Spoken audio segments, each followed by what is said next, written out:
We are all supporters of our team. We chant of Super Blues, ringing all around.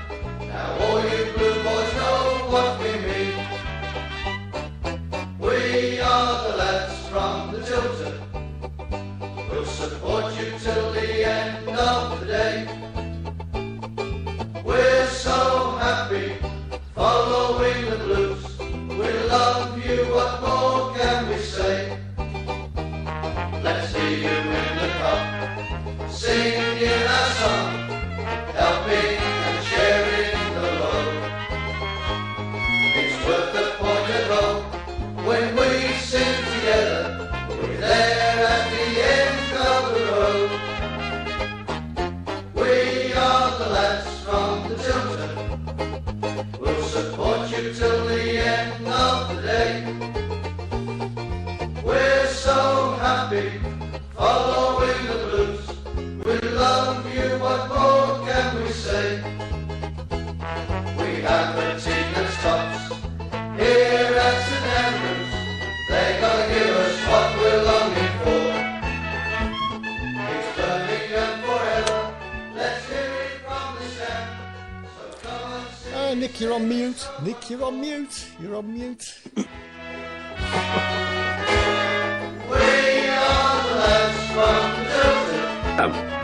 A very good evening and welcome to the Tilton Talk Show. It's Monday night, 7:30. That's what Mondays are for. This, of course, coming to you live on Facebook, YouTube, Twitter, and going out on Switch Radio tomorrow night. Of course, our principal sponsors are Boyle Sports, principal sponsor of Birmingham Football, in conjunction with our good friends at SAS Autos. And, of course, we mustn't forget our good friends over there at the Bordsey Labour Club and the Garrison Coffee Company. Hey. Sorry, ladies and gents, I'm sure Chris will let it out before it goes on Switch tomorrow. And tonight, we're joined, of course, with the one and only Mr. Red, Mark Adams. Hello, everybody. Good evening. Oh, not again. And, of course, as every week, Mr. Hipkiss, one and only Mr. Sheen. Good evening, all. Mrs. Brown. Good evening. And, ladies and gents, we are absolutely thrilled and proud to bring in the one and only scorer of that one goal at Liverpool, the one and only Ricky Otto. Good evening, guys. Thanks for having me. Good to be here. We haven't had you yet. We only just started, mate. You know what I mean? Where's the air gone, Ricky? Well, when I did cut it, I put it under the stairs somewhere, but it's probably gone back into the earth somewhere. So, yeah, we could put it in an envelope. We could have auctioned that. We could have raised some money for it. You could have probably. I did think about what to do with it because I had it in a bag for a number of years. Although I felt like when I cut it, it was an end of an era because obviously I grew my locks whilst I was in prison. So I felt like when I got released from prison and I started playing football, then my life kind of changed. And so when I cut it, I felt like that again, that was another end of an era. So I struggled for years to actually just throw it away. And that's why I kept it under the stairs for so long. But then once I moved, I can't even tell you where it is now. Superb. Well, needless to say, you've turned your life complete circles.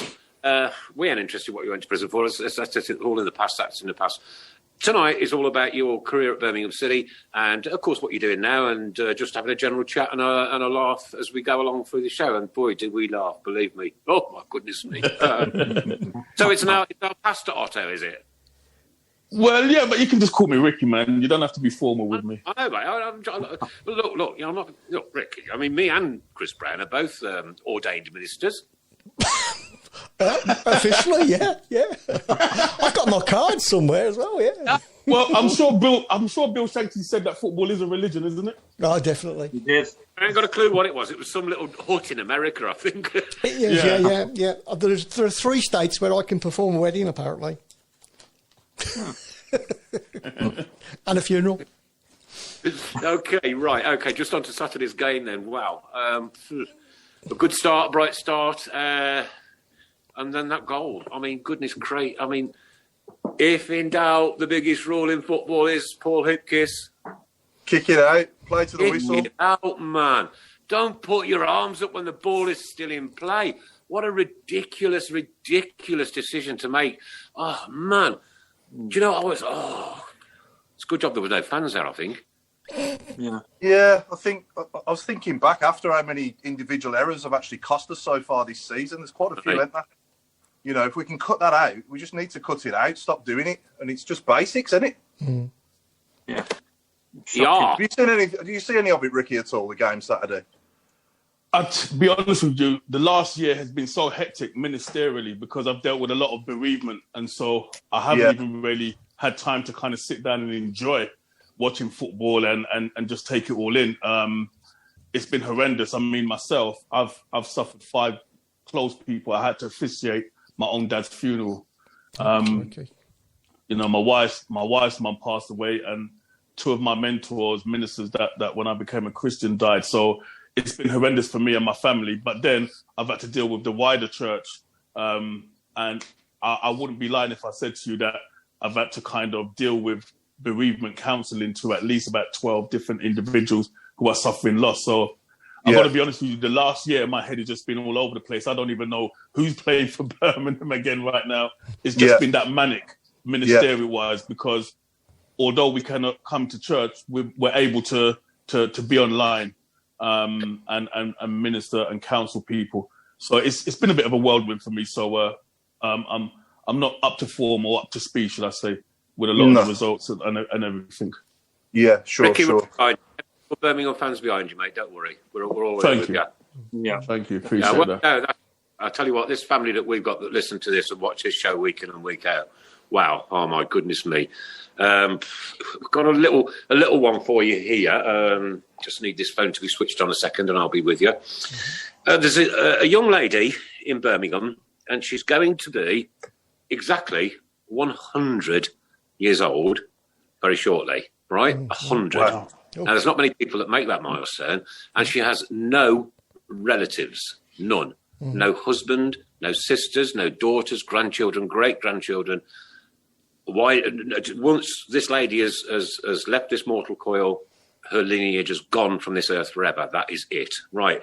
Now, we've received a message. I know we've all seen it, right? So it says, "Good afternoon. My name is Stacey, and I work at Heartlands Care Nursing Home.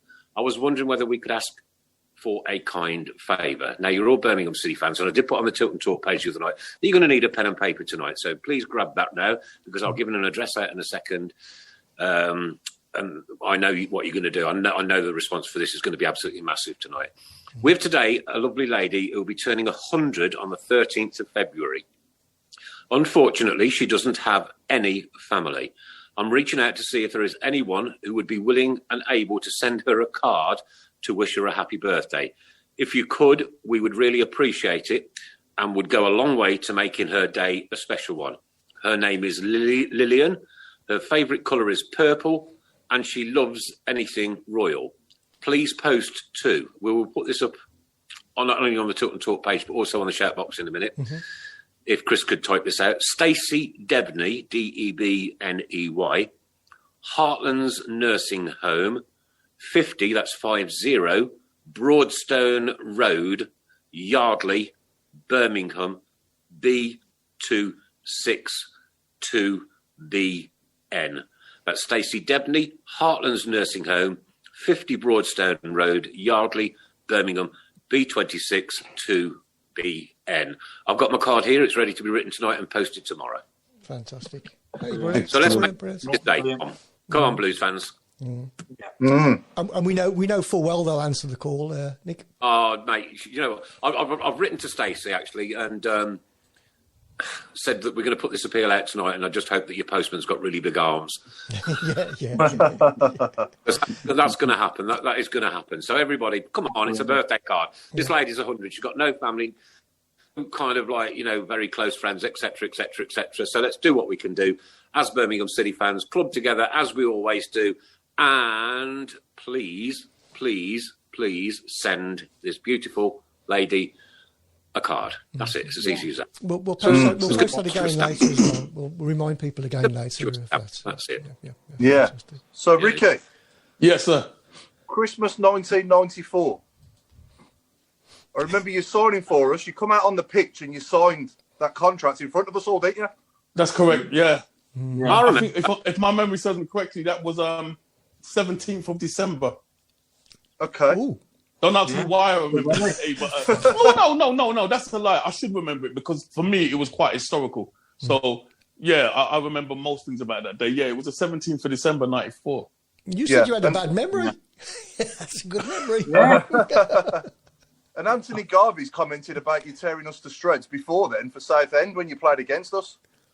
Yeah, I remember that game very well because I think Barry, he left to come and be manager of Birmingham. I think it was around the Christmas period in '93. Yeah. At that stage, you guys were in the second division and we were in the first division and we were doing very well. Yeah, I think at the stage when Barry left, we were third in the first division and doing extremely well. I really believe if Barry did stay and the momentum that we had, I think we could have really done something ridiculous at Southend. But he left, and I think it wasn't too long. You guys came back to play us. I think it was it Boxing Day or something like that in December. Yeah, and there was so much enthusiasm about the game. I mean, that game needed no introduction. Just the fact that Barry Fry was coming back with his Birmingham side, that's all it needed. I think everyone in Southend was just rooting for us to just win, just so that we can kind of, send Barry back up to the Midlands with his tail between his legs. And so I remember it was a good game, a great game, and we just kind of we just flew on the wings of the fans and all the enthusiasm. And I think we won 4-2. Yeah. And then eventually you made your debut for us, didn't you, against Cambridge, which was... yes. in your own words, Ricky. Do you know what? There's moments in your life where I think when you do something or something happens, you just know it's going to be one of those moments that you're going to remember for the rest of your life. And if you forget, people will always remind you. And that was one of those moments, coming in as Birmingham's record signing at the time. It was huge for me and my family, that's for sure, because, I'd only been out of prison less than 4 years. So to do what I'd done in football in such a short space of time was monumental for me. And then coming to a big club like Birmingham, and for all that money, you kind of want to get off to a good start. And it did, if I remember rightly. I remember scoring. Yeah. And so, the perfect start. I think there was 22,000 there at the time. And, that's the best way any player would want to start, get a goal, play well. And that was it. And everything was going very well until, I think it was second half. I don't think there was much left in the game. I think there must have only been about maybe 10, 15 minutes max of the game left. But I remember the corner was coming in, and I normally am kind of just off the near post, 6-yard box-ish. And I can jump quite high, so that's where I normally position myself. And I just remember the ball coming in, and I just tried to head it, and it just skidded off my head. And all I remember in slow motion, everything just went silent. And I looked, and I was like, no, because I've never scored an own goal before, never. 9 times out of 10, I'm heading that ball out. Yeah. But it just skidded off my forehead, and I just remember the stadium went, and I just remember going, no. And that was it. And I just remember, all I can remember after the game is like walking into the changing room, and because you don't really know the players that well, yes, I knew the management and a couple of players I knew well, but it's a new changing room. I'm in a new city. All I want to do now is just go home. But I can't go home because I'm in the Midlands. So I went back to my hotel, and even when I walked into the foyer, the people around the desk stood still and they didn't know what to do, because it's like, everyone's heard that the record signing has scored a goal in both ends. and now in the hotel, they don't know what to do. They don't know how to respond. So when I walked in the door and I walked in the foyer, everyone just kind of froze. They didn't know what to do. I just walked there to just give me my keys, man. And they gave me my keys, and I just went upstairs and I stayed there for the rest of the night. I was the loneliest person that night, because honestly, it's not the start you want. You have to remember, it's on the news. I just locked myself away, man, and just tried to kind of just dust myself back on Monday morning. But I think if I remember rightly, I did redeem myself the next game away at Cardiff. Yes. Yeah, well, you redeemed yourself. Many great memories and great moments. And as a fan going in them times, it was just great times, you know, a great squad we had. Yeah. And that season that we went up from, obviously, what is now League One to the Championship was just fantastic, you know. Amazing. And obviously we had the Auto windscreen shield as well. Yeah. And it was just great times. Yeah. The support as well.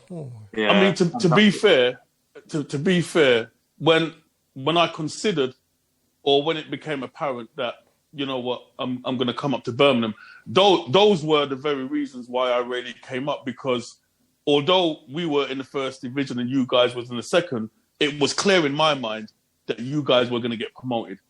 And I think at the time, I remember, because I'd spoken to Baz a couple of times, and then you guys just got drawn to play Liverpool in the third round of the FA Cup. And I was like, I would love to play in that game. You know what I mean? So when I looked at where Birmingham were and where they could go and the way the season can pan out, that played a major part in, you know, me going up there and being a part of that.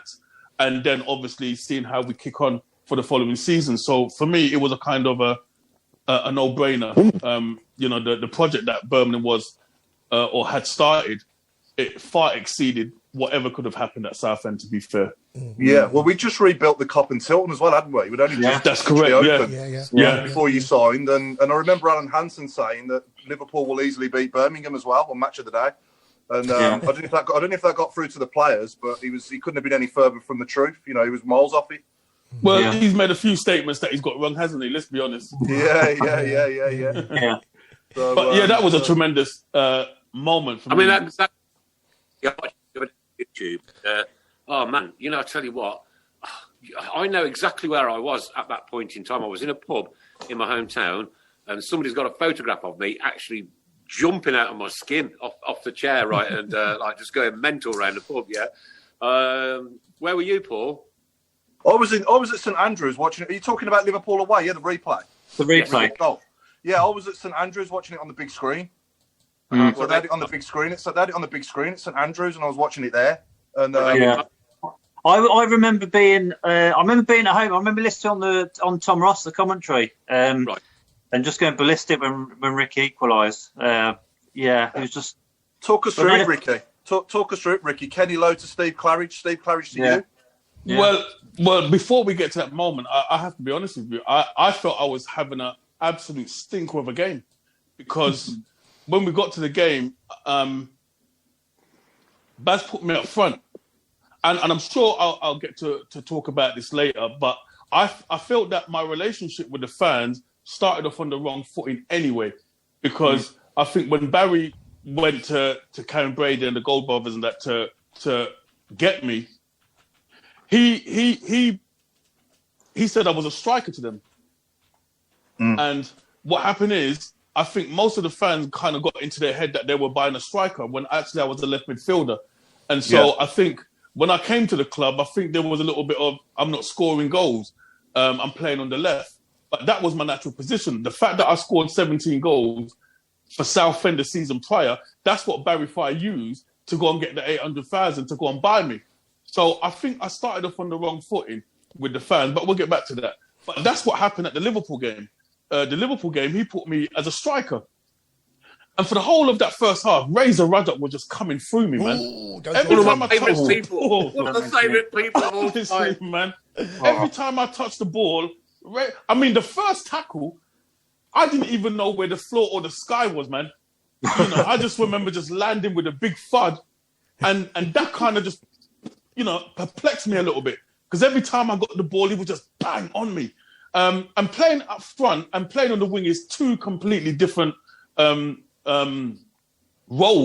You know, on the wing, I'm used to getting the ball and I can see the big picture and go for it. A lot of the times, as a striker, you're playing with your back towards the goal. You've got to hold it up to try and bring someone into play. Just it's too much. And he was getting me on my first touch. And so at half time, I come in and Barry had a go at me. Well, I just went ballistic on him. I mean, I was saying things to him that didn't even involve football. I was just giving it to him.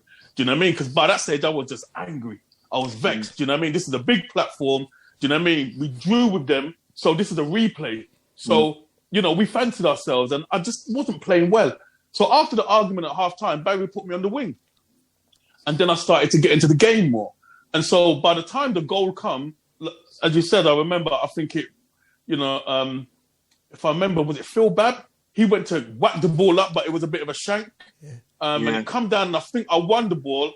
You can't actually see it, but I think it was a great touch by myself personally. It was a great touch where it went to Lowe. You can't actually see the touch, but I know I touched it. Oh, we believe you.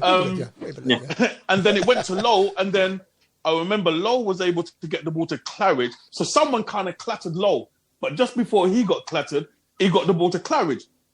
And then as Claridge got the ball, he got clattered. But I remember I was behind Claridge, but he knew I was there.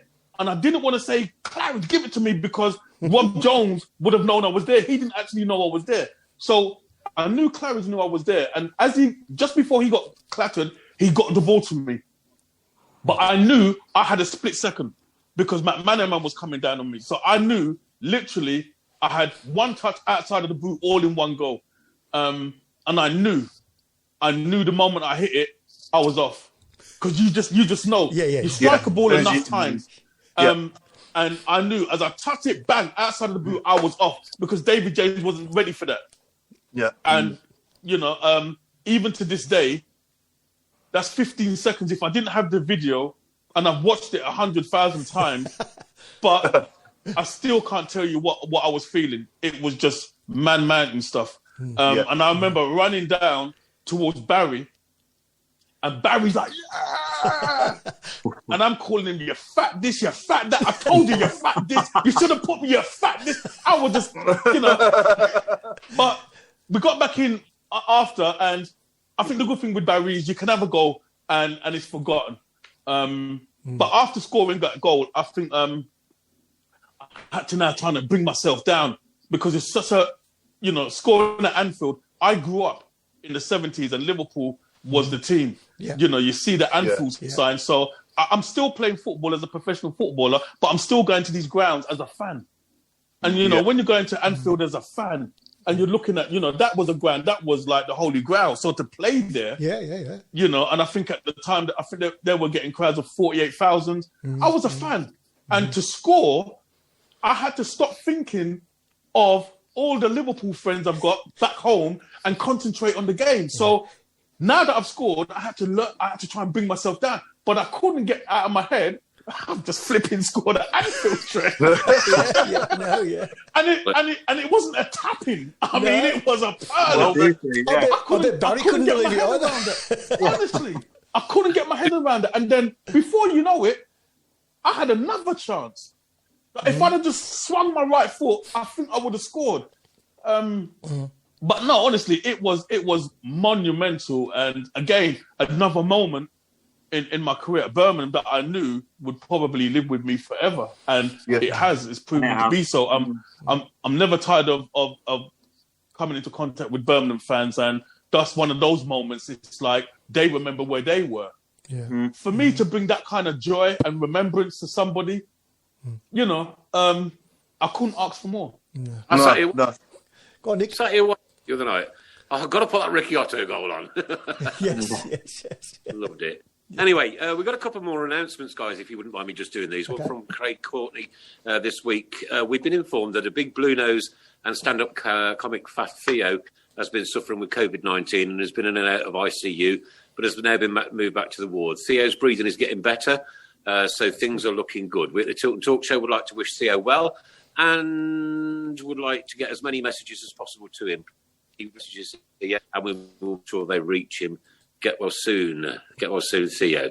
Right, and if you could find me the other one, then I'll do that one at the same time. Now, unfortunately, my computer's hung again. I keep asking for this new iPad, Chris, but it don't come. She's had hot bucket, she's had, gobstoppers. Well, she needs training up. She needs training up, Nick. Just an iPad, that's all I want, just an iPad. Exactly. And the other one, which was a lovely message, which I saw over the weekend. It's always great to hear from listeners regarding the support Tilton Talk Show brings. Following Monday's show, we received the following. You four lads are so down to earth, no big egos, and mix really well together. Just great listening to you talk about the Blues every week. Great show last night, as always. I live in Poole, Dorset, and until the last 2 or 3 years, came up for loads of games, and all the London Southern games. Hard to get away tickets now, as rightly they go away to away season ticket regulars. I'm pushing 70 now, but young at heart. So the drive up and back a day and petrol got a bit much, really. I watch non-league down here, mostly Weymouth, Dorchester, and I still love going to a game. Yeah, as I said, your show is great for me to look forward to, especially in this crazy time. And the effort you all put in is brilliant. And as Nick said last night, 10 years commitment, real commitment. So Chris, Nick, Mark, and Paul. He got one name wrong. Do beg your pardon. So Chris, Nick, Mark, and Paul, take a bow. You Blues legends, you're 100%. Keep right on to you all. Thanks for the kind words there from Joe Donahoe. Thank you very much, Joe. That's really brilliant. That's lovely. Yeah, Joe. I know we've done this all through. We've kept going, Ricky, all through COVID, even though there were no games on, and we couldn't not do this. You know what I mean? Because we are a link. We're a link pin to keep all our supporters to keep chatting. Whether that's about game stuff, fun stuff, this, that, and the other, the odd joke here and there. And the guest list has been absolutely superb. We've got to praise and say thank you to Craig Courtney so very much for all the hard work. To be honest, as well. And there are others as well that do so much to help the show. And Nigel Mann put a little while ago after that appeal that I put for Lillian's birthday. Lots of people said they're sending cards. Nick, I put this out on LinkedIn. 15,000 views. Wow. That's brilliant. That's fantastic. That's amazing. We've had some of your ex-teammates on, Ricky. We've had Benno on. We've had Mark Ward. We've had Daishy as well. Yeah. Of course, man. Those are some names, isn't it? Yeah. You're putting me under pressure for this first 11. You might have to change a few now, Ricky. My goodness. And signed by Otto after the final Wembley. My mum to wash the shirt a week later. Keep right on from New Zealand. That's excellent. All across the world. We have this from all over the world, including Warrington. That's amazing. And Warrington, There's quite a few questions that have come up on the shout box. Apologies, I have missed a couple. Stephen Gill wants to know, what's Ricky's best goal and favourite gaffer? We probably know the answers, Ricky, but... Well, my favourite gaffer, it definitely ain't Trevor Francis, that's for sure. Yeah. Come on, spill the beans. No, it's nothing in it. No. You know, I think with some managers, you get them with some and you just don't get them with others. But I think with Trevor Francis, I think at the time, he just wasn't as honest about what he was doing, and I don't like dishonest. Well, not dishonest. Yeah. He just wasn't as upfront. Yeah, that's the word, upfront. Right. But that's about it. I knew about Trevor Francis. He likes yes men. All right. Okay. We're all saying yes. Kevin Tomlinson wants to know, who's the best player he played with at the Blues? The best player you played with? That's a big question, but I think considering I'm the kind of a person I like flair, I like trickery, I like players that can get the fans off their seat. And for me, there were no one better than Jose Dominguez at that, man. Oh yeah, quality. He was ridiculous. Do you know what I mean? He done things that we just used to stand up there and just laugh and giggle, man.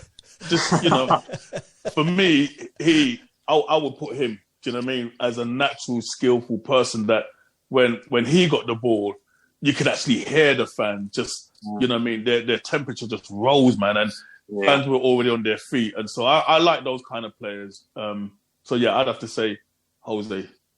Yeah. I was a bit gutted when he missed out on Wembley, to be honest.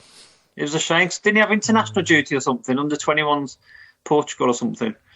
I don't know, man. I can't even remember that far. Remember he missed. He didn't play the final. Wow. He missed out. Yeah. But then again, that might be to my fortune, because maybe he would have played instead of me. Who knows? With Barry Fry, anything can happen on the day, man. So maybe that's to my advantage. But you've just raised my attention. I didn't even realise that. Gosh, he didn't play, did he? No, he missed it. No. I knew it would have had to have been something, obviously, to do with football and not getting there, because obviously, being contracted to your club, you can't just not play unless there was some kind of loophole. So, that sounds about right, to be fair. Ricky, can you remember much about...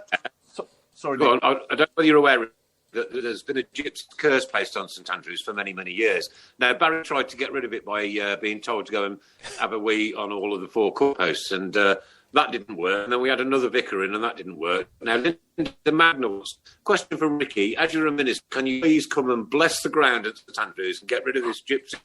Last week just tried it. But you won't have to go into the 4 corners and urinate. I won't have to go and urinate in the 4 corners. No. It's fair about the 4 corner one, Ricky. I have heard, because I remember when Barry done an interview, and apparently someone did bring that to his attention, that there is this gypsy curse. I also heard something like, isn't the ground supposed to be on some old cemetery or something like that? I'm not sure. As well, yeah. I've heard that as well. But needless to say, whatever Baz did, if he did do something, I don't think it worked. No. Maybe just for that one season. Well, no. Yeah. Mate, just try, please. So, Ricky, going back to Wembley, can you remember much about Barry's team talk prior to the game and your assist for Tatey's header? And obviously the infamous T-shirt as well, the fantastic T-shirt that he had on. I think, you see, Barry's team talks, it wasn't like... Barry he was a kind of a manager where he believed in you. Yeah. I bought you because you're good. Yeah. So go out there and play. That's using choice words. So his team talks wasn't like a very tactical type team talk. It was literally like, you know what? If you do your jobs well and you do what I brought you here to play, you'll win. Just go out there and make sure you just do the right stuff quickly, early doors, and go and win. So the team talk, it wasn't really that deep. I think Steenie used to do more of the team talk. But again, I think when I look at like Barry, Edwin, David Howells, their team talk was really just based around, we brought you here because you're good, do your jobs right, and we'll win. So they were very short, not really long-winded or stuff like that. We all knew what our jobs was. Yeah. So I just remember, fundamentally, Barry just telling us to enjoy it. Yeah. Do you know what I mean? That was fundamental. Amongst all the hype that was going on, because it was huge for a lot of us, because a lot of us hadn't played at Wembley. I mean, it was anticipated that there's going to be a big crowd. We knew already as players that I think about 50,000 tickets were already sold. So we knew we were going down there as favourites. Yeah. We knew we were going to have a big crowd. So most of us, I think for Barry, it was a case of, guys, you're good. I brought you here because you're good. If you perform the way you've been performing this season, well, wipe Carlisle to the floor. So just go out there, do the right things right, enjoy the occasion. It's a big occasion. Because I think what he really wanted to do is deflect away from the expectation that we were expected to win. Yeah. And so fundamentally, I just remember him just saying, go out there and enjoy it. And again, I think he named the team. We knew we were playing from, was it the night before? I think the night before. Because I remember going to the game knowing that I'm playing. So that's always good. Because when you know you're playing, you can just get your head right from the night before. But yeah, fundamentally, it was just him just saying, listen, man, enjoy the occasion. If you do what you do well, I rate you guys as players, you'll win. But I think we have to remember what was fundamental is, for us, it was winning the league, getting out of Division 2 and getting into Division 1. And we had Brentford on the Wednesday. Yeah. And that was the game that everyone was looking forward to. But again, that was the game that Barry Fry was trying to say, well, let's not think about Wednesday for now. Yeah. Let's just enjoy this occasion, win or lose, we'll enjoy it, but the real game is on Wednesday. So, yeah, I think Barry was just more about enjoy the game, enjoy the occasion. It's at Wembley. Is it safe to say it was more inspirational rather than a tactician? Yeah, well, you see, Barry Fry, he's a fan, isn't it? He's a fan. He's a kind of a, I've played with some managers like Peter Taylor. He was very technical in his training. in his method. Barry Fry was very much, listen, man, you know what I mean? I bought you here because you can play, so go and play and express yourself. So I think it was more like that. It was more inspirational with a good little kick up the backside, that kind of inspiration. But again, I think it was an occasion that everyone wanted to enjoy, even for Barry again, because I think for Barry, managing a big side and the potential that we can, do the double and have that kind of celebration and just kind of just make the fans enjoy it as well. Yeah. I think Barry Fry, he didn't want to get too technical. He just thought, you know what, guys, if you go out there and express yourself, you'll win this game. So let's go and enjoy it. And then look forward to Wednesday. It must have been a fun time, though. It must have been a fun time to be at Blues. It was a fun time. Yeah. It was a fun time. But again, you have to remember, as players, sometimes it weren't always fun because you've got 52 pros in the end. So sometimes you don't know whether you're playing or not. Sometimes you turn up on a Saturday and that's when you're being told you're playing. And the reason why I say that is because many of us, we were coming from other clubs where we were playing often. Yeah. So in terms of preparation, you can prepare properly throughout the week. Don't get me wrong. I'm not saying that we're at nightclubbing during the week. That's not it, because we weren't doing that. But there is still something mental in your makeup where when you're playing often, you're training, you're eating right, you're living right, because your mind's on Saturday. But I think when Baz come to Birmingham, big club, big budget, it seemed like every time we lost a game, Barry thought the only solution was to buy another player. Well, in the end, we had 52 pros on the book. 52 pros on the book. Now, all of a sudden, you can't really kind of take it for granted that you're going to go and play on Saturday. You just don't know. And that does something to your makeup. It does something to your psyche. So you're kind of still iffing and butting, humming and hawing. Am I playing on Saturday? I think that's when they extended the car park at the Sedgemere, wasn't it? They've done something, definitely. But I think that brought a lot of unrest with players. And then again, I'm the kind of a player. Once I'm playing, I can build on momentum. If I make a mistake, you kind of need the manager to know and believe that you can rectify mistakes. I had that luxury at Orient and Southend. I didn't have that luxury as often at Birmingham. And Ricky, you liked your music back then as well, didn't you? I remember at the Sedgemere when I was about 15, 16, and you turned up to training, and I think you had like a bass bin in your boot or something, and your tunes were blasting. Yeah, well, I think it was an amazing time for many of us because the 90s, it was a crazy era. But when I say crazy, not in crazy out of order, but there was so many things that was popping in the 90s. Do you know what I mean? Yeah. And I think we all was part of that whole kind of craze of just kind of going for it. The 90s was a serious decade for a lot of us young, growing up, with fulfilling our dreams, playing football. And so we kind of were just enjoying that moment. And so, for me, music has always been a big part of my life. Yeah, me too. And when I bought the car, the bass bin was already in the car. And so the guy said to me, do I want the bass? I said, well, keep the bass bin. Why take the bass bin out?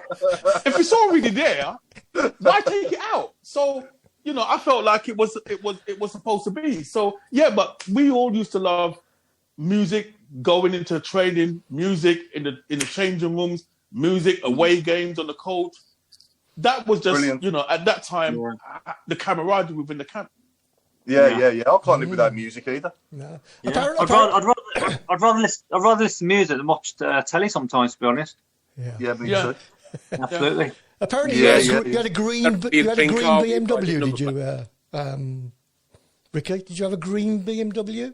Yes, green BMW convertible. M40 TTO. Oh. Yeah. I don't know what that is, but it sounds good. Yeah, M4 Otto.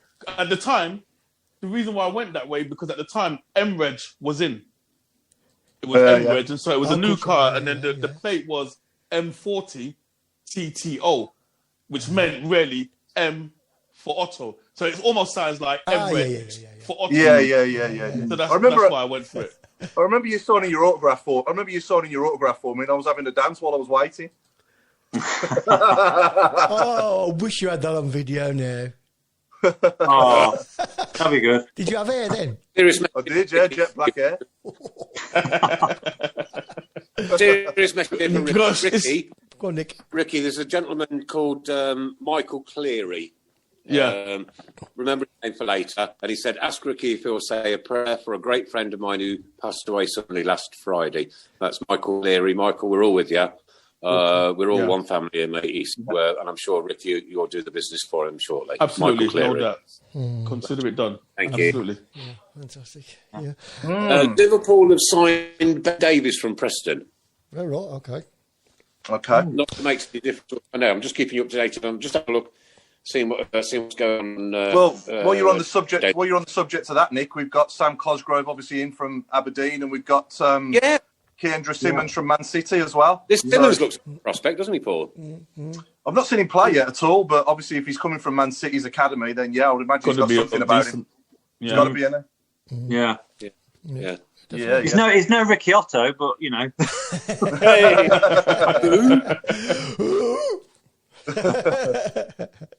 Right, ladies and gents, boys and girls, I told you to have. We're going to have a little bit of fun tonight. We're going to have a little bit of fun, and what we're going to do each week is bring you a truth. That truth is something that happened to either Mr. Hipkiss, myself, Mr. Tisman, or Mr. Adams.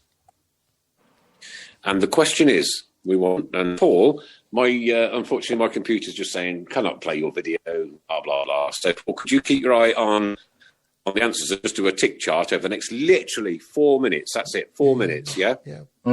Who, four of us, was played the role of Puff the Magic Dragon's tail?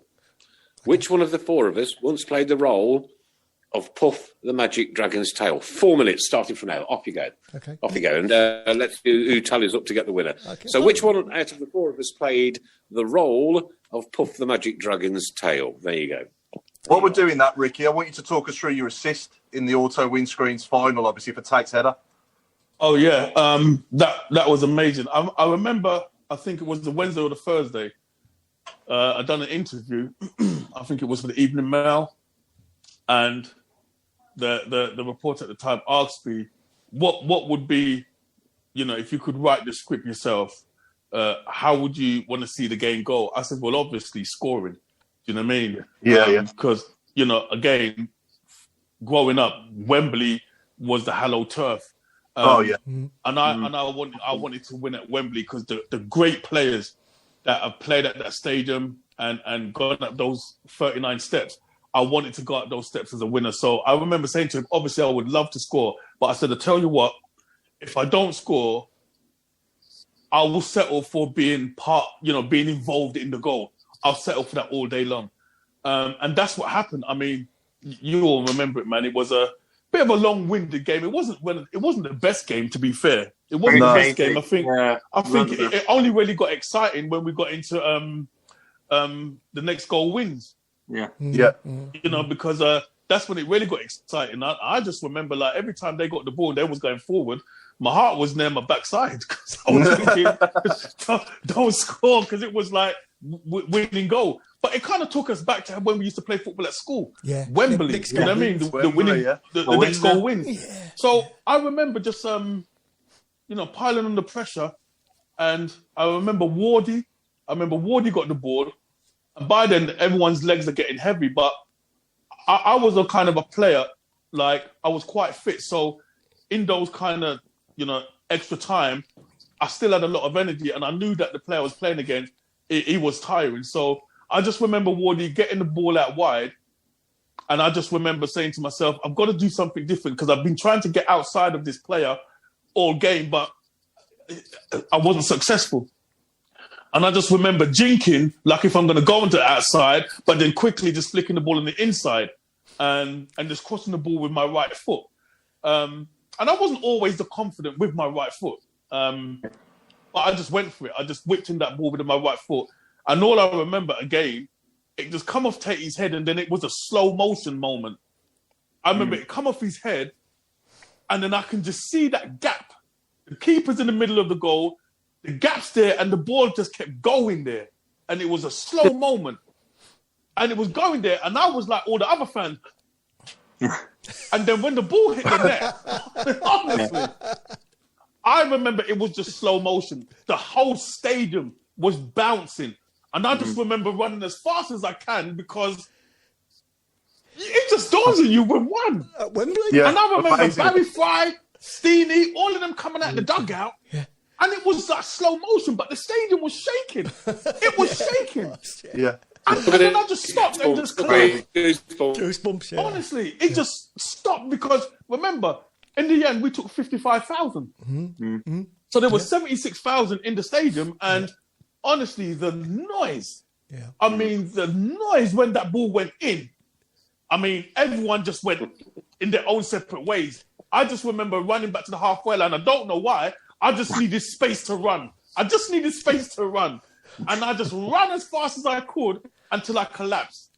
And it was an amazing feeling because the relief, more than anything else, it was just the relief.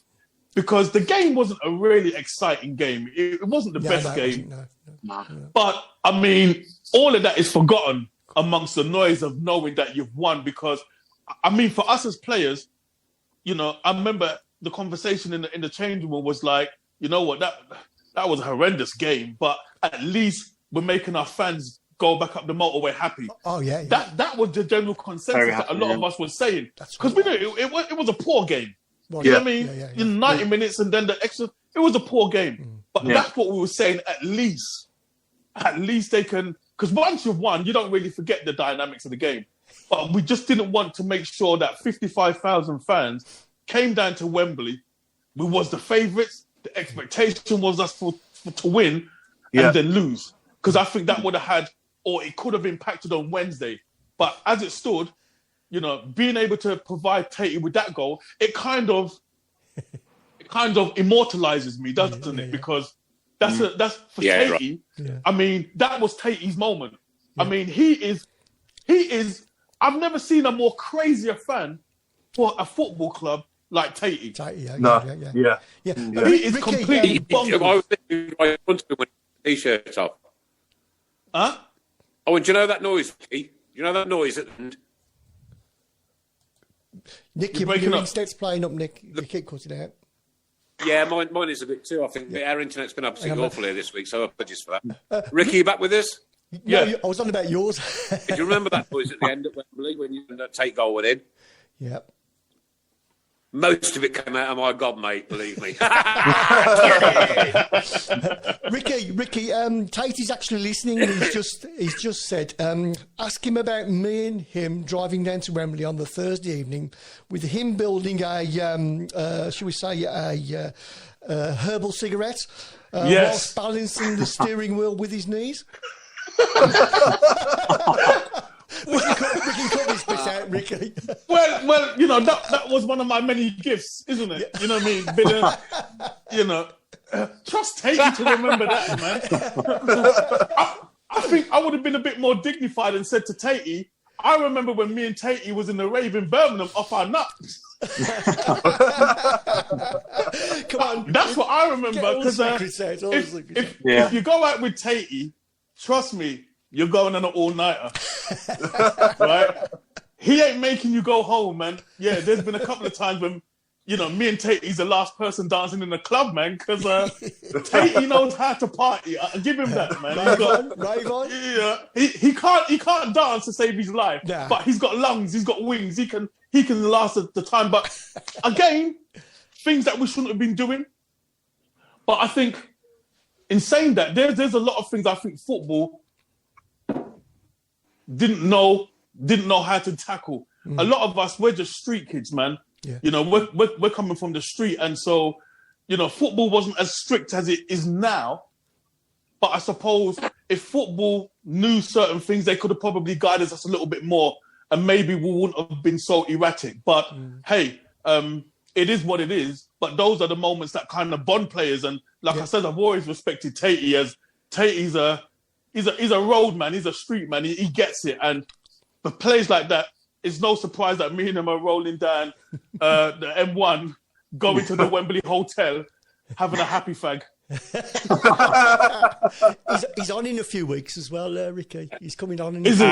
few weeks. Yeah. I can't wait. I just can't and wait. Also, It's going to be a good one. and also a very big, tall blues player is coming on in a couple of weeks. There's a good clue in it. Yeah, that's a good one. Yeah. But I wanna say though, seeing as Tate is listening, that like again for me, I think everyone at the club was so thrilled that it was Tatey that got the goal, because honestly, if there was, I mean, for Tatey, he just wanted to win.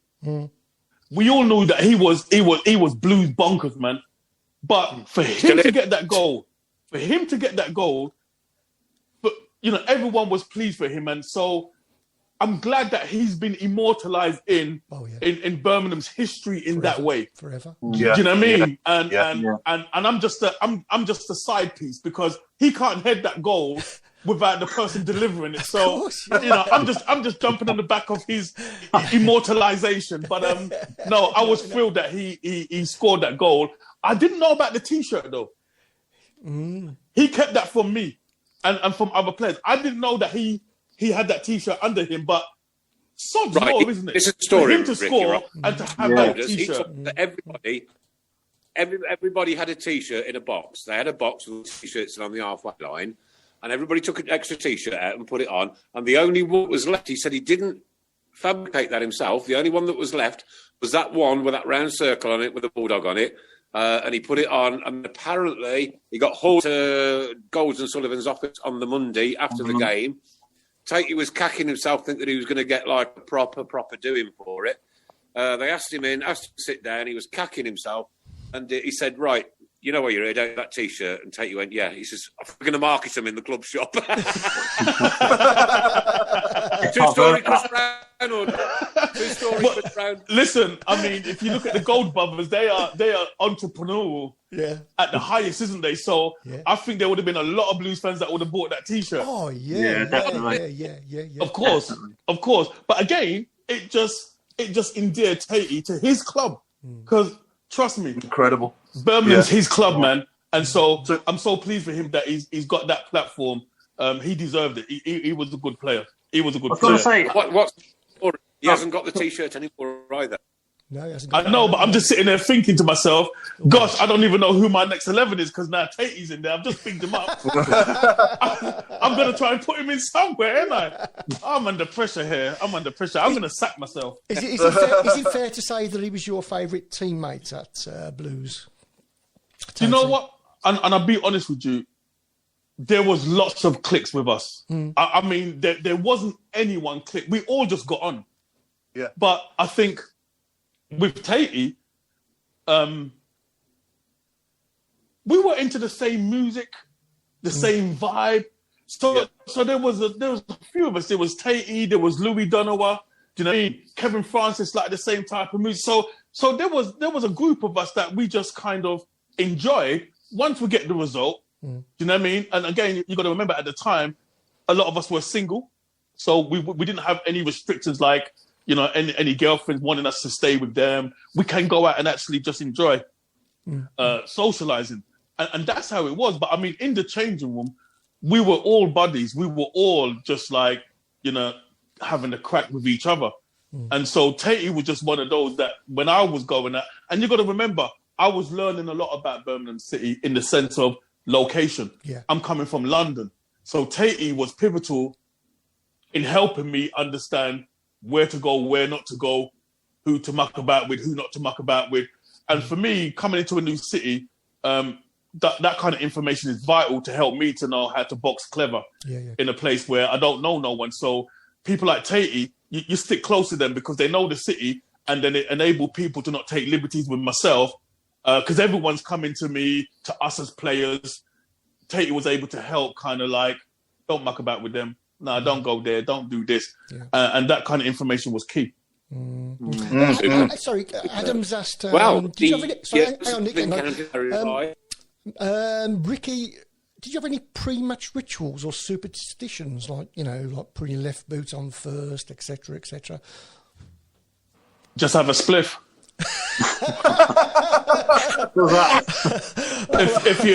If you want to keep it, I'll cut that out. if you want to keep it 100, yeah. If you want to keep it 100, again, you have to remember. I think a lot of people don't realise. I've been in prison 5 times, so I'm coming out with certain idiosyncrasies that if it's not been challenged, if it's not been addressed, I'm just thinking I'm just going on per normal. Yeah. So for me, smoking weed was normal in my life, where I'm coming from. Yeah. I had to come out of prison and make a life out of football while I was smoking weed. So unless it's going to be addressed, I just thought, well, I'm getting through. I'm getting by. Yeah. So my ritual, that was it. I'll drive to the game, just have a little whiff, just to get me in the mood. Do you ever go back to those days? But where like you I went said earlier, into Rick, prison? we're not interested in why you're in prison or why you were in prison. That's not our interest. How did you make that transition then to become a professional footballer from that bad period in your life? The truth of the matter is, and I think what a lot of people don't realise, when I was growing up in school, from the ages of 8, 9 years of age, I was at Tottenham Schoolboys at 10, 11 years of age. I was playing for Hackney. I was playing for London. My pedigree in football, I grew up playing against the likes of Paul Ince, David Rocastle, Mickey Thomas, Tony Adams, Paul Merson, because I was playing against those guys in district football.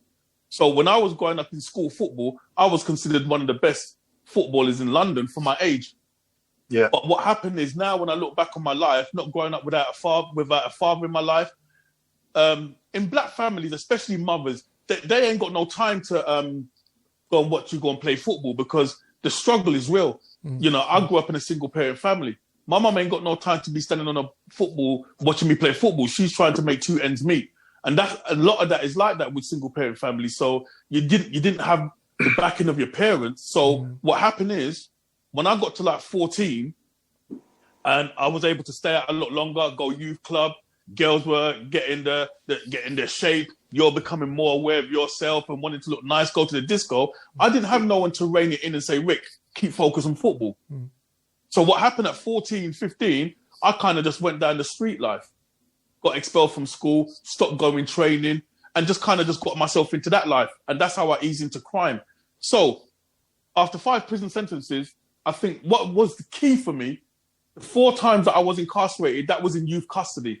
And I tend to find in young offenders institutions, no one ain't really trying to help you to get along. Everyone's playing the bad man. Yeah. But my last sentence, what I got 4 years for, I served that in adult prison. And while I was in adult prison, I got a good kick up the backside in a nice kind of way. Because while I was in prison, I used to play football for the prison officers as well as the prison team. But when I done this in Big Man prison, 2 guys come to me after and they said, mate, what are you doing in there? What are you doing in there? And I thought to myself, what do you mean? Because at first they said I was taking liberties with them. And I said, what do you mean I'm taking liberties with you? Who are you? I don't even know you. But they were saying, bruv, you're taking liberties with us. And they were using choice words. And I couldn't understand why they were annoyed at me. Because I don't know you. And they would say, listen, what we saw you do in the gym the other day, bruv, what are you doing in there? You're throwing your life away. They hadn't seen that level of talent in prison. And so they came to give me a good kick up the backside. And so this is the first time any male adult had spoken anything positive into my life. I was learning about my male masculinity on street. And on street, man just want to make money. So, we're committing burglaries and robberies to make money. But this was the first time someone spoke something positive. I knew I could play football because, like I said, my pedigree is football, always has been. But between 14 and 19, I've been in prison 5 times, but the last time it was with adult prison. And when I was looking at men old enough to be my dad, still in prison, I said to myself, nah, man, I can't be coming out of prison at 30. And so I feel like this was a pivotal moment when them guys saw me play football, come and gave me a good kick up the backside in the nicest way and said to me, bruv, if I was you, don't serve the time, let the time serve me. What they were saying is don't sit down until you get released and then figure out what you want to do. Start doing something about it now. In prisons, they've got some of the best gyms. Yeah. We can be in the gym every day. So what they were saying is prepare yourself now. So once you get released, you can hit the floor running if you get the opportunity. And so that's what I done. I came out and I said, as long as I can keep away from certain men and keep away from certain pool houses and pool cafes, if I can stay on the street long enough, I know I will get the opportunity and the rest will be history. And that's what happened. So my transition into football, it wasn't difficult at all. Because if you go back to my school football, that's all I was doing. That's all I was playing. I promise you, Ricky, right? I don't suppose many, if any, Birmingham City fans have ever heard that story before, but that has absolutely put goosebumps on my arm, mate, honestly. Full credit to you, man, for what you went on to do after. Right, a bit of breaking news, ladies and gents, if you don't mind. Ray posted earlier that Bristol City may come in for a late bid for Christian Pedersen. I know I've just had it confirmed that Bristol City are making a late swoop, Christian Pedersen. Yeah, there we go. So we'll have to wait and see what happens there. The votes are in, ladies and gentlemen. They'll be counted and verified by our independent adjudicator. Please don't swear as you're on the live on the Tilton Talk Show. And the votes are as follows. I came last with 2. Right. Chris, you were next with 3. Paul, you were next with 5. And Mark, you were top with 8. These would just take just over a few minutes, right? So, Mark, they actually think that you were Puff the Magic Dragon's tail. Can you please, Mark, reveal the real identity of Puff the Magic Dragon's tail? Well, I'm talking to him. Nick. It was me. It was Nick. It wasn't me. And I was about 7 at infant school, and I was crying because I'd got a pair of green ladies' tights on, and there was a hole in them. No. In front of me, and then somebody else played the part of the head. So yes, I, ladies and gentlemen, was Puff the Magic Strayer. And he lived by the sea. So going back, Ricky, can you answer me a very, very serious question? Yes, sir. What's that plant behind you, mate? Oh, that's just a normal plant now, man. I'm all legal. We don't know. Yeah, I'm all legal now. That's a normal house plant now. Yeah. Tatey's just said that he's listening. He says, "Tell him I love the geezer, and I'm so glad that he's doing well." There's from Tatey. Oh, bless you, man. Bless you. Ricky, I'm fascinated. I know you've talked about your transition into football, but I'm quite fascinated about your transition into Christianity and the faith and that. Like, what was that? How did that moment happen? Was it another kick up the bum? The truth of the matter is, it wasn't a moment. It was a series of moments, footsteps. I like to call it, because I can go back to when I was serving my 4 years on the Isle of Wight, 1988, late 1988, just when I got my 4 years, and they shipped me over to the Isle of Wight. I just remember there was this kind of presence. I felt this kind of presence, but I couldn't explain it. I couldn't articulate it. Yeah. Now, I've always believed in God. I didn't grow up in church. My mum didn't take us to church. My granny was a praying woman. She used to go to church. And I remember there was a period, must have been about for 9 months, when my granny took all of me and my brothers and my cousins, which was about 8, 9 of us. She took us to her church. But that only lasted about 6 months. You know, we had to persuade her to go to church. At the time, they used to, the fruit polos. So we used to say, well, come to church if you buy us a fruit polos. So we went to her church, but that was for about, that was for about 6 months. But although I didn't grow up in church, I always believed there was a God. And as I got older, funny as it may seem, but I always associated smoking weed and listening to roots and cultures type of music. In a lot of those musics, it's very spiritual. Yeah. Do you understand? So that kind of enhanced my belief that there is a God. So when I started feeling this presence, I just felt this presence, but I couldn't explain it. That was 1988. And there's a series of events that led on from once I got released, once I got into football, certain things that was happening that, nah, man, this, it shouldn't be happening. How has it happened that way? But again, I wasn't a believer. I wasn't going to church. I wasn't reading Bible.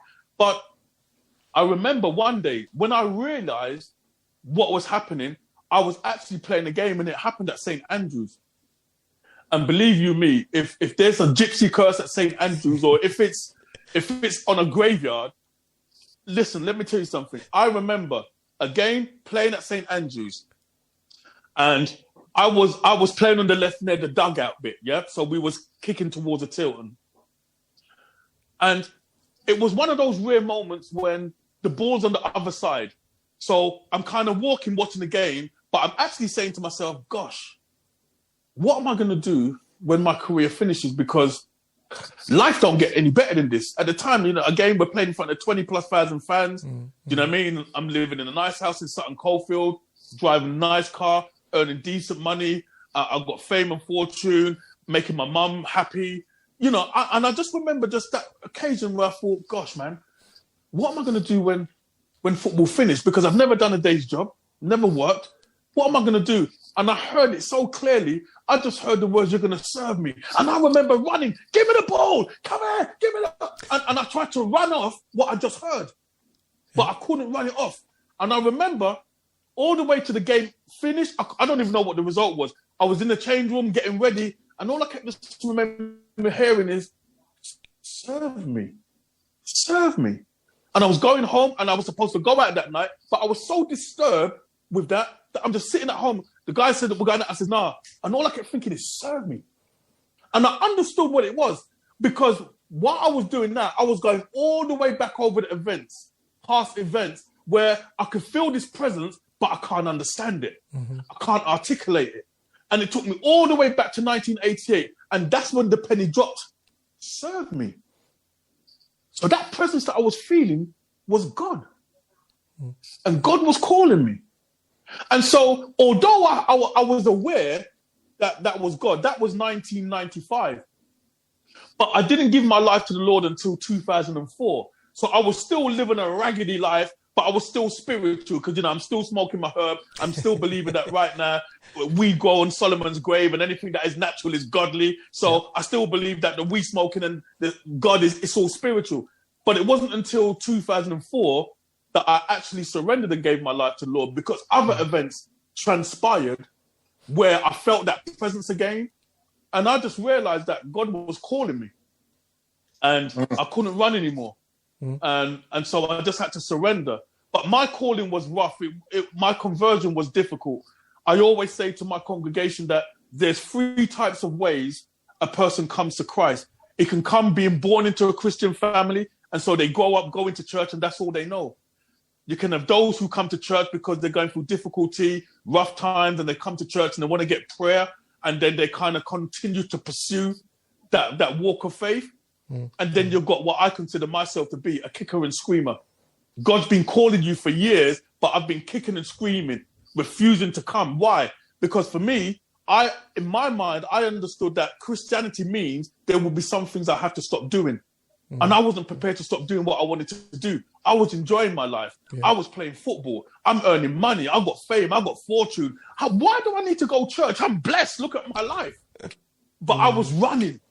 And so my conversion was rough, because I lost everything. Really? I lost everything. I lost money that I invested in business. I lost family. I got my house repossessed. I lost everything. When I actually gave my life to the Lord, I was on my face. I had to go to my brother and live with my brother. So when I gave my life to the Lord, I was angry. While I was going to church, I was angry, because I couldn't understand, how comes I've lost everything? How have I gone from £1 million player to jumping on a bus? I was asking God some serious questions, because my conversion was rough. But that's because I was hard-headed. And as it transpired, as I continued to pursue my walk of faith and grow, then it all started to make sense. And I realized that, you know what? For me, I thank God that he allowed me to play football. He allowed me to do all what I wanted to do, because today I can sit here and say, my cup is full. I don't need to run out there and try and have any new thrills. I've had it all. I've experienced it all. Now my life is about trying to encourage others to understand what spirituality is all about, and to understand what a life lived with Jesus Christ is. So for me, it was a slow burner from 1988. That when I heard God's voice say, "I'm going to serve him," that happened another 2 more times when I heard that voice. So I realized from 95, God was calling me, but I was still kicking and screaming until 2004, when I just had to surrender. Adam says, Ricky, it's no surprise you became a pastor. Sorry? From Steve Portman. Steve Portman's one of our lovely chaps. He's one of the members of the Birmingham City Disabled Supporters Group. And he says, "You know how great Ricky is, ... Even the missus is enjoying the show, and she hates football for some reason." Oh, you disappointed. Wow, you are making massive people out there tonight, Ricky. You And- really Thank are. you. And also, Thank you. And also, sorry, Adams just said, no surprise you became a pastor because when you speak, you are inspirational. There you go. That's Absolutely Adam. right. Thank you. I love it. Appreciate Nice it. I love it. I love it. Yeah. Jason Hughes is asking Ricky, what is that picture behind you? Is it a football-related picture? And is it you celebrating the goal at Anfield, I'm thinking? Anfield, man. Looks When like you it. scored at Anfield, yeah? Yeah. Thought it would be. Yeah. That one. Yeah. Super. Let's have a look. Let's have a look. Let's have a look at this. Goosebumps. Just thinking about it. Yeah. Oh, yes. Look at that. Nice, isn't it? Yeah. That is fantastic. Yeah. Yeah. Ricky, Can't buy Ricky, that, man. sorry, Ricky, what are the mementos you got from your career? Have you kept your shirts, your medals? You know, have you still got them? I've got. Well, the Otto windscreen. That was a rubbish medal, by the way. What's it? It's like a stand-up thing, wasn't it? Poor, man. It was a I big mean, trophy as well, mate. I got better medals when I was playing under-9s, under-10s football for my Saturday and Sunday team. Honestly, I couldn't believe it.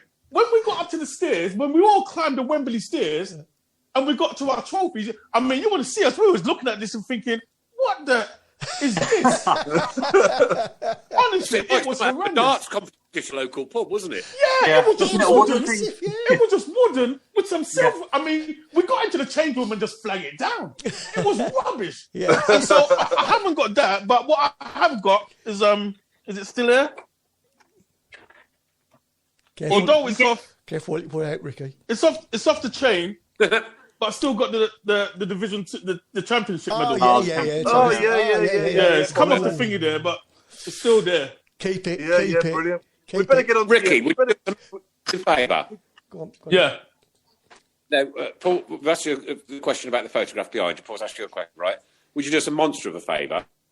Would you have that copied for us, printed, and would you sign it, send it to Chris, and we will auction it as part of our charities that we're doing so much work for this year, which is PTSD, Birmingham Homeless Support Team, Yeah. Paul Devlin's, And his charity. I mean, and And his charity. and you know, lots of other things. But like, Homeless. if we could have a copy of that, we know No you problem. personally- Just not the original, my friend. We'll get. You to keep that original. We don't want to ask anything super special, like.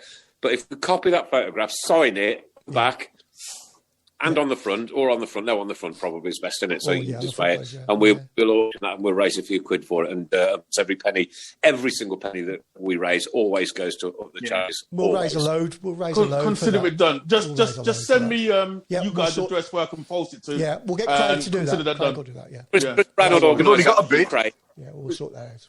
We'll Brown sort will already- organise that through Craig. And then we'll get it, Ricky. Send you a message. No problem. What was that, Paul? I'll let you. Someone's already bid £100 for that.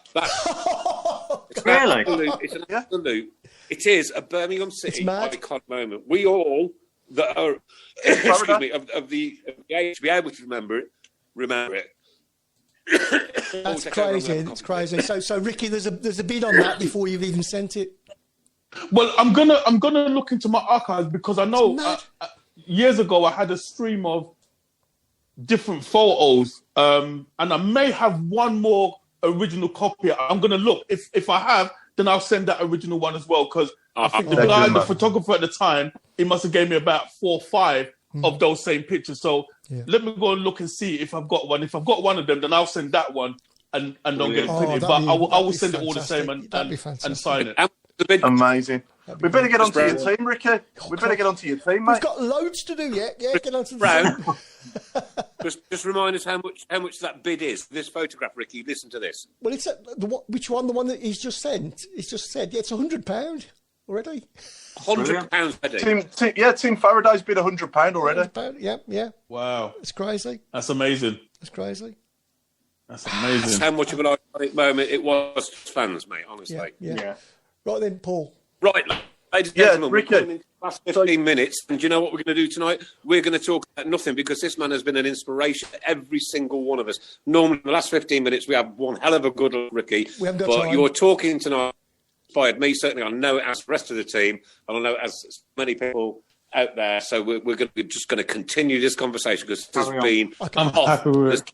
Yeah. Nick, So- we're going to quickly go to Ricky's team, if that's okay. So you're 1 to 11, Ricky. So you're, Yeah. My 1 to 11. Quick. the players that you played with for us. Be careful, Ricky. Be careful. Listen, there's so many players I can't even remember. So I'm going to stick with what I know as the basics. Okay. Right. We'll help you out if you struggle a bit. I'm struggling because, gosh, man. All right, I'm going to go. This is my back four as I know it. Yeah, I know what it'd be. I know what it's going to be. It's going to be Chris Brown, Mark Adams, defence, Paul Hipkins in midfield, and me up front. Yeah. I wish. Go for it. Go for it. All right, I'm going to go for John O on the left back. I'm going to go for Michael Johnson on the left back. Oh, he'll be happy with that. Yeah. We'll be tough. Right. My centre backs. Well, I mean, I had the privilege of playing a couple of times and driving him to the train station most afternoons. Steve Bruce, you got to put in a doubles captain. You can't not. And this is where my struggle is right now because you guys just reminded me. Well, I didn't need to remind him, but there's Liam Daish, who's going to have this other little centre back. I'm struggling with Liam Daish and Dave Barnett. Because here's my argument. They're both aggressive. Yeah. They're both aggressive, but I feel like Dave Barnett might just get in because he's got the pace. I think if there's the only thing that kind of Liam Daish lacked was the pace. I feel like Steve Bruce could do what Liam Daish does, so therefore I will put Dave Barnett because Dave Barnett will be able to kind of, his recovery might better. So I'm going to go with Bruce and Barnett at centre-back. And this was a tricky one, but it just came to me late, and I had to remember because he was always a rock steady, calm influence, but a great servant to Birmingham City. Frainie at right back. Definitely. John Frayne, yeah? Yeah. Great player. Yeah. And in goal, who's in goal? Benno, Yeah. obviously, innit? I only remember playing with Benno at Birmingham. I only remember Benno. How strong was that weed? Who was It was it? like Frayne. John Frayne was more of a left back, you know. He was more of a left back. It was more Gary Paul right back them days. I know. Well, I was wrestling with Gary Paul, and then I thought to myself, I'm sure Frainie played at right back. All right, well, I can put Frainie on the left because John was quite versatile. He can go on the right, but that'll do. they're in my team. All right, so in the middle of the park, I mean, I love this guy. I love guys who are fearless. Yeah. And I got to put Wardy in there. Oh yeah, what a player. Got to put Wardy in there because he was a pit bull, man, and he can ping a pass. So Wardy will get in there, and oh my goodness, I've got to do it. I've got to make it look good because I've been bigging up my boy all evening. So I've got to put Tatey in the middle of the park. Tatey's got in the middle of the park. You succumbed. Yeah. You couldn't knock. I'll put Tatey in the middle of the park. So Tatey, you're in. But you need to be scoring. He's not going to put you in. Tatey, you're in, but you need to come off that wacky backy. Right? And on the left... Sorry. Off the press, Craig Courtney. Ladies and gentlemen, squeeze off the press. Tatey will join us on the 8th of March. Woo! And then big Kevin Francis on 29th. Woo! Yeah. On the Excellent. left. And on the left, I'm going for Jose Dominguez. Oh yeah. Okay. Jose So got quick. to be in there. And then I struggled now because I couldn't remember enough. So I put him in because I couldn't remember. So I'm going to put Louis Donovan on the right for his pace. Louis. Louis, You know what I mean? Yeah. I'm going to put him on the right for his pace. Sometimes his end product wasn't always the greatest, but I couldn't remember any other players at the time. So I put Louis Donovan in. And then up front, well, my first striker is a no-brainer for me because this guy, he exceeded my expectations. His appearance was very scruffy. He reminds me. You remember when you look at Scooby-Doo? You remember if you watch Scooby-Doo? Shaggy. And you remember Shaggy. Shaggy? Yeah. This is the only way I can describe him. Steve Claridge, man. Oh, Steve Claridge. You know what I mean? Steve Claridge. He goes onto the pitch. He Surely just looks like he just looks. that. He just looks rough and rugged. Craig, You know what I mean? But But as a player, great player. He scores goals, man. He does it, and he hits it. But this is where I struggle now because I there was a couple of players that I've played with at Birmingham, but no one is standing out or definitively. And if I've forgotten anyone, because I know Jason Bowen was very quick. He was very nimble. Yeah. I can't remember if I was there with Ken Charlie. I'm trying to remember anyone else, but I said to myself, I had so much fun with Big Kev. He was just so awkward. I mean, no player wanted to go next to Kevin because you come out with a black eye or a broken nose because he was so gangly. I'm going to put Big Kevin there because he's my boy, man. And I think him and Claridge will still cause damage, even though, Kevin, he wasn't your type of flair player. No. But I think what he does well. But Claridge will always get you the goals. So that's my 12. That's my no, that's my 11. That's sorry. 11. 11. That's my 11. Please don't ask me to name subs. No. All right, cool. Nigel's got a little suggestion for you, Ricky. At the back, he thinks you should have played Key on the left and Backy on the right. And a message from Dave Ridgway. Ricky has been one of the best ever guests. Superb. What a guy. Tops. Thank Wonderful. you. Yeah, it's been fun. It's been real fun. Been good. Somebody just asking as well. Go on, Paul. Who's the captain, Ricky? Sorry, Nick. Yeah, you're right. Tatey, of course. Tatey's captain, yeah? Tatey's captain. Yeah. That would be interesting, wouldn't it? Yeah. Right, Mark Meredith. This is a question for you, Ricky, and it's direct, right? It's direct, and I mean it. Have you ever thought about bringing out a book? One, I read Woodies a few years ago, From Premier League to Prison Cell. Would love to read your journey. Wow. Oh, that'd be a good book, Ricky. I am in the process of writing my book, but it's just about managing my time because that's something I've got to work on. I remember a couple of years ago, honestly, I was just sitting there thinking about it and call it divine, whatever you want. But, I think I heard it straight from heaven that God told me to name my book From Prison Pitch to the Pulpit. And that's going to be the name of the book. Great name. Yeah. Wow. Prison Steve Pitch Portman, to the Pulpit. Again, from our Disabled Supporters Club, who's was listening earlier, but she doesn't like football. Mrs. Portman hasn't got a clue about 1 to 11, but she's still chuckling in the background. It's superb. And somebody else, Ricky, said, I think it was Linda Magna. Was it Linda? Yes, Linda Magna was Otto and Tatey on together, please. Ooh, Otto and Tatey on together. Could you imagine the duo? Otto and Tatey show. That'd be a great show. Throw absolutely superb tonight. Thanks, Ricky. There's just so many lovely messages coming in about you, my man. Wow. Yeah.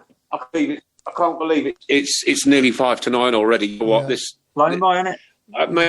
Look, I've still got goosebumps on my arm. Look at that. And I'm not joking. And I've had them on all night long. There's only ever Birmingham City Football Club that does that to me. Ever. if somebody scratches me back. We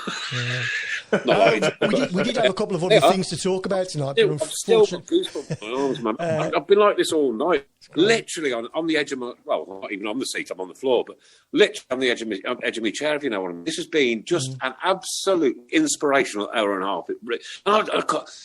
I was thinking today, oh, God, what are we going to talk about tonight? Okay, the Liverpool goal. But you know what, man? This has flowed like a river. Like a river down a mountain. I'll tell you what we haven't... Sorry, Nick. I'll tell you what we haven't mentioned, Nick. The Ipswich goal. The opening day of season, yeah. Yeah. And I think Tatey scored in that game as well. Tatey scored in that game, yeah. He scored the first goal because we was 1-0 down, weren't we? We losing half time. Yeah.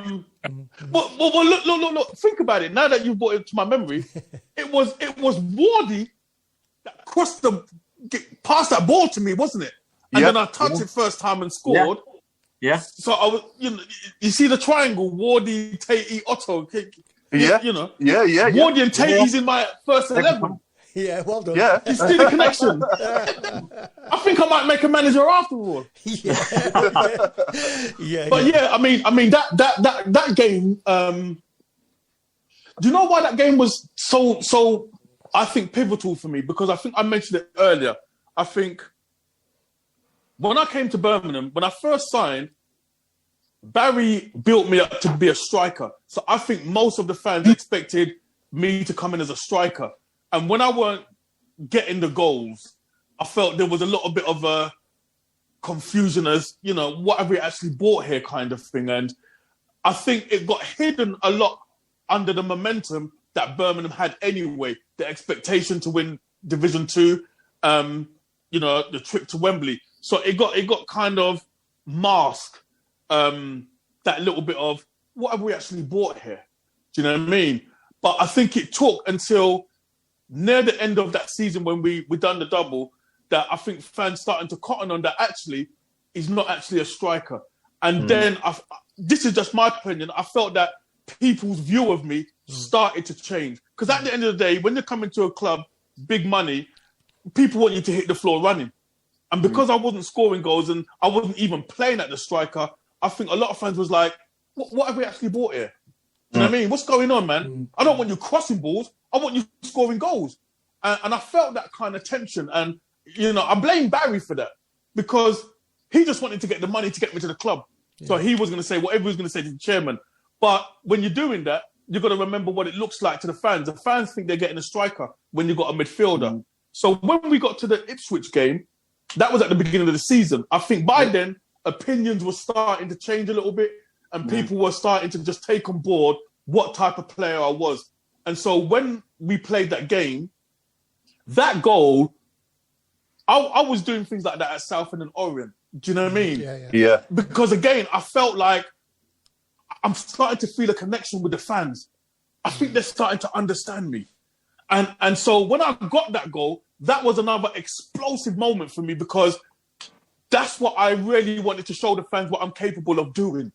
Yeah. Do you know what I mean? In my rightful position. And I felt like once I felt I was getting the fans on my side, I'm able to play the football and not worry if I make a mistake that fans are thinking, come on, man.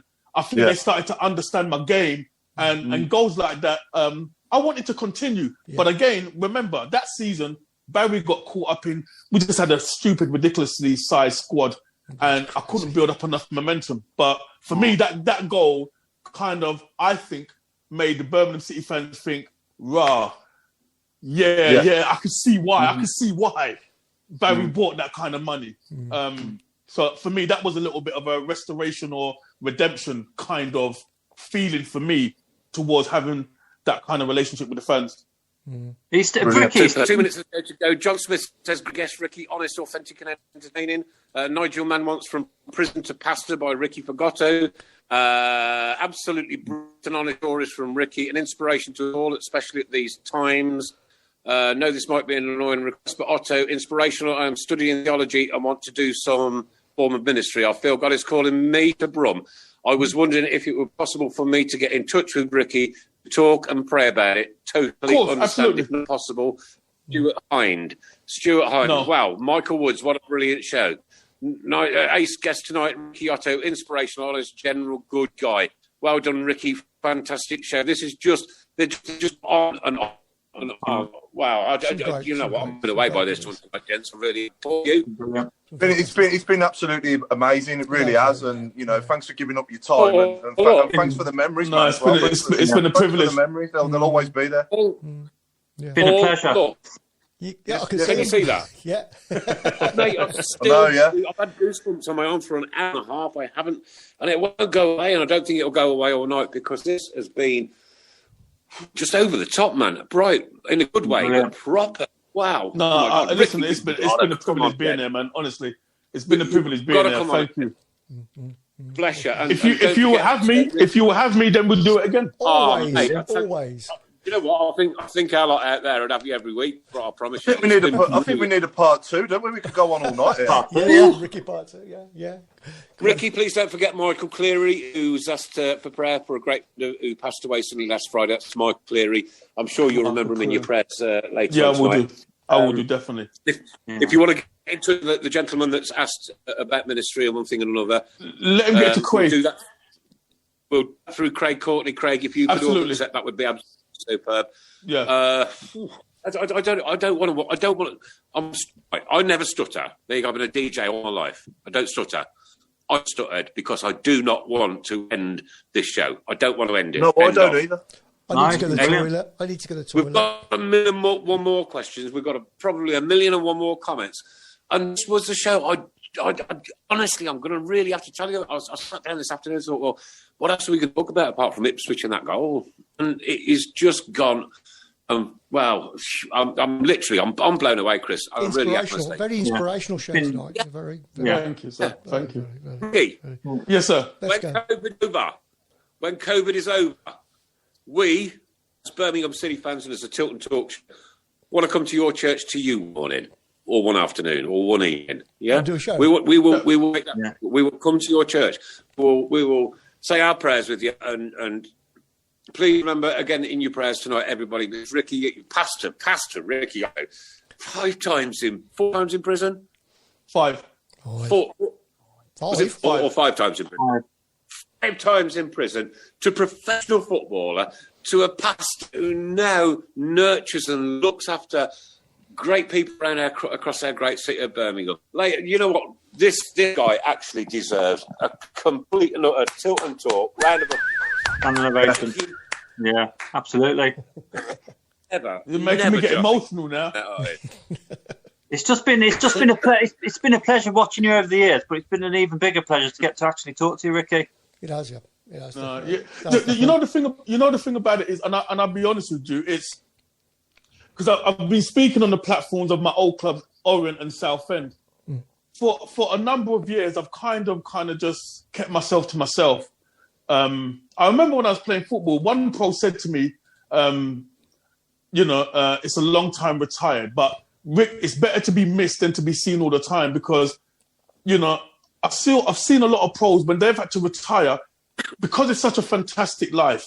They've never been able to let go. And so you see pros coming back to game after games. It's almost like they want to relive that history. And I always promise myself that whenever that time comes and it's over, it will stay over. I wouldn't want to see myself just trying to relive memories in public. But I say that to say I've kept myself away from football for a number of years because I had to transition back into normality and everything else what was going on. But I've said to myself over the last year, the football has been such a huge part of my life that I've not really connected with any platforms from fans or anything. So it's only been over maybe the last 6 to 7 months, last year, I'd say, where I've kind of like been contacted and to have these shows because I've literally just parked the bus on my football career. So honestly, what I'm telling you, for me,